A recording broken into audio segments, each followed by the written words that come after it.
8 things my wife don't like. Number 1, जब मैं बाहर जाता हूँ, चले हो अकेले अकेले, हमारी परवाह ही नहीं है.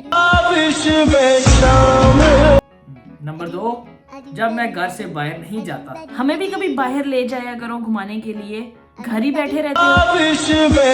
नंबर 3, जब मैं उसकी लड़ाई का जवाब देता हूँ, तुम्हें मुझसे प्यार ही नहीं है. और जब मैं उसकी लड़ाई का जवाब नहीं देता, अब मेरी बात की कोई वैल्यू ही नहीं है.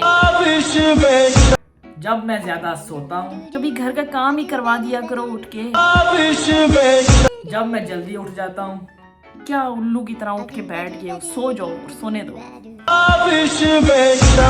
जब मैं नहीं खाता, याद रखना दोबारा रोटी नहीं बना के दूंगी मैं.